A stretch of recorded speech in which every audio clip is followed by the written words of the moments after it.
నేను పల్లీల పొడి చేస్తున్నాను. దానికి ఏమేమి ఐటమ్సో చూపిస్తాను.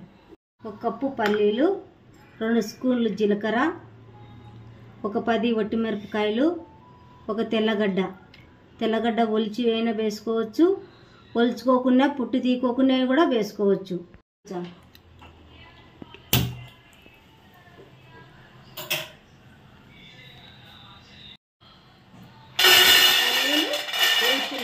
మా కడప జిల్లా అయితే శనగకాయ పప్పులు అంటారు, కొంతమంది పల్లీలు అంటారు.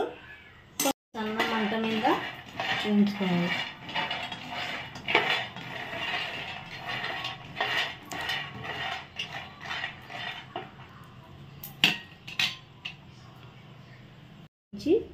వేసుకోవాలి.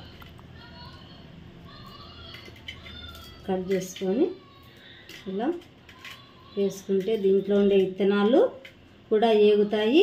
అప్పుడు మనకు టేస్ట్ వచ్చాలి.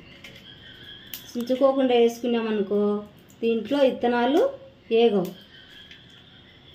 కారం ఎక్కువ ఉంటుంది. ఇట్లా తీసుకోవాలి. ఇట్లా పొట్టుతోనే వేసుకుంటే టేస్ట్ ఉంటుంది. ఇప్పుడు కాలంలో పొట్టు తీసేసి వేసుకుంటున్నారు అనుకో ముద్ద అవుతుంది. పొట్టు తీయకోకుండా వేసినామనుకో పొడి పొడిగా వచ్చాది. ఇలా నిదానంగా వేపుకోవాలి. ఎక్కువ మంట పెట్టినామనుకో తొందరగా మాడుతాయి. ఇట్లా నిదానంగా వేయించుకుంటే చూడు పప్పులు పగులుతున్నాయి. మీడియం సైజు మంట పెట్టి చేసింటే చూడు పప్పులు పగులుతున్నాయి. చిట్టపట ఇలా నిదానంగా వేయించుకోవాలి. మనం ఎక్కువ మంట పెట్టి వేయించినామనుకో ఇలా పగలుకోకుండా తొందరగా. ఇప్పుడు చూడండి పప్పులు బాగా అన్నీ వేగినాయి. పక్కకు తీసి పెట్టుకున్నాం.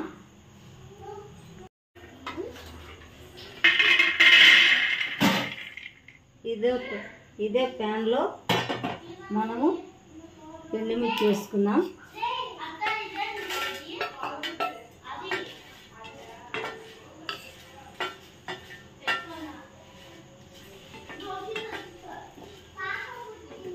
సిమ్లో పెట్టుకొని పొయ్యి ఇట్లా వేయించుకుంటే ఘాట్ అనేది రాదు. ఎక్కువ పెట్టుకొని మంట మనం వేయించుకుంటే ఘాట్ వస్తుంది. ఎండుమిరపకాయలు ఇలా వేయించుకోవాలి. ఎక్కువ మాడకుండా, ఎక్కువ పచ్చి కాకుండా. జీలకర్ర వేయించుకోవాలి. మీడియం సైజు మంటలోనే జీలకర్ర కూడా వేయించుకోవాలి.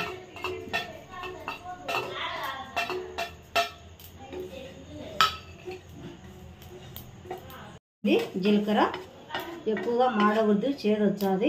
ఇలా దోరగా వేయించుకోవాలి.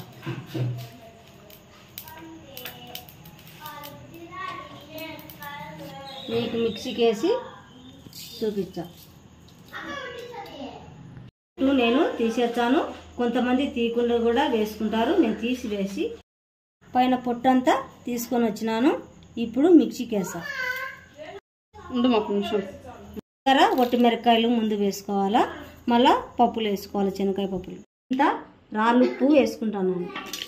రుచికి సరిపోయేపాడుగా పుల్లగా మెదిగింది. ఇప్పుడు పప్పులు వేసాను.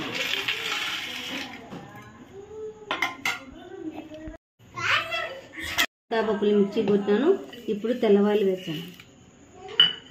ఒక డబ్బాలోకి తీసి పెట్టుకున్నాము.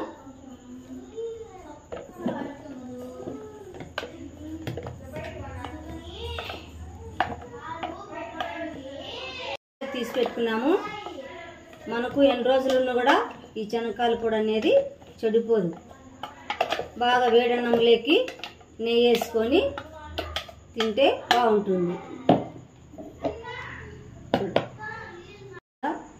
శనగకాయల పొడి చేసుకొని తిని ఎలా ఉందో నాకు కామెంట్ పెట్టండి. మరిన్ని వీడియోల కోసం లైక్ చేయండి, షేర్ చేయండి.